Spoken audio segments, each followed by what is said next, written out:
पंचम वार्षिक बंधु मिलन थिला चाषी मानकर मिलन थिला तादरे मुख्य अतिथि भाव आमर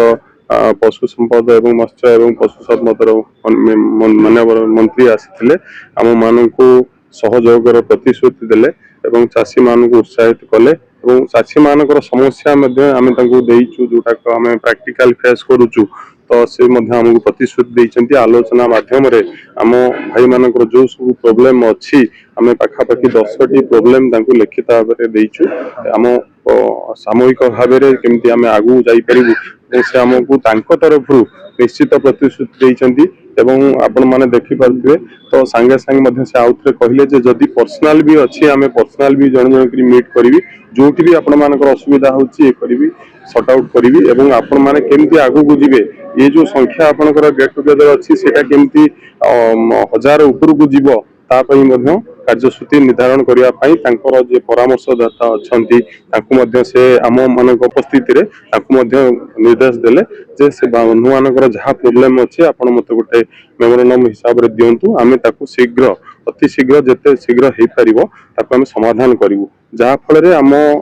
जो बंधु माने चाषी भाई माने असुविधा भोग करूछंती सेटा हमर सॉर्ट आउट हे जिवो जोटा के प्रॉब्लम ता हमर शीघ्र सॉर्ट आउट होबो एवं आगु ओडिशा फिगर फार्मर एसोसिएशन पंचम वार्षिक उत्सव थिला एथि जोगदे अत्यंत आनंदित जे आम राज्य रे मध्य घुषुरी पालन पाई जो प्रोत्साहन व्यवस्था करा जायछि आम सरकार तरफ मुख्यमंत्री कृषि उद्योग योजना रे आज एठिरे 100 रु अधिक जो माने कि घुषुरी पालन करूचंदी बंधु मानकर आज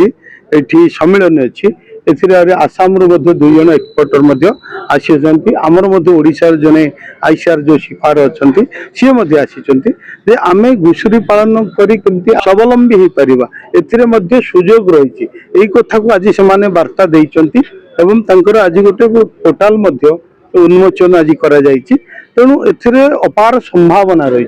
घुषुरी पालन क्षेत्र में युवक युवती मैंने इंटरप्रेन्योर बनी पारे कृषि उद्योग रे सरकार लाभ नहीं पारे तेणु तांकर मध्य अनेक कथा से कहते आग को यही जो समस्त रही पिगरी एसोसिएशन मेंबर माने सेमानकर विभिन्न समस्या रही आग दिन आगामी दिन में केमती समाधान करा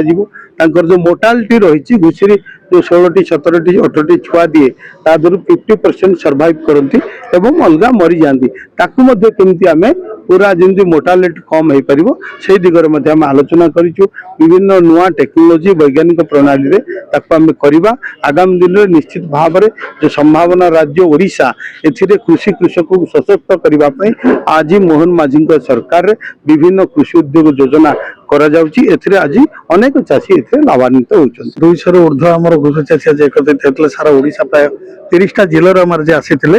आज आम गत थरक भी आम आनुआल फंक्शन करूँ आम कटक करूँ एथरिक आम भुवनेश्वर को यहाँ पंचम आनुआल फंक्शन आज जदि आम पछु फेल 2012 मसीह गोटे घुषुरी फार्म था यहाँ हूँ गिरिजा बाबूर आमर जाजपुर जिले था और द्वितीय घुषुरी फार्म देखला मुझे आरंभ करी आरंभ कलापर गोटे आखिक ओडिशा खोजिला घुषुरी फार्म नाला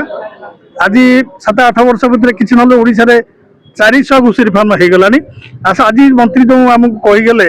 जे मंत्री बर्तमान स्कीम टाक अनलिमिटेड कर देइछन्ती आगुर जो पूर्व सरकार थिला जे कि लिमिटेड थिला गोटे ब्लॉक को 2-4टा स्कीम दियाउतला 10+1 हमको आज मंत्री तांका मुख रे हम पाके डिक्लेयर करले जे अनलिमिटेड एटा आज हेगला एटा बहुत खुशी रे खबर हम समस्त पई हम 30टा जिला हम युवा चाषी छोट चाषी पई बेसिकली एटा सबुठ बड़ खुशी रे खबर एटा आ गोटे जिनिस होउची आशा करू ये पिगरी फार्म तो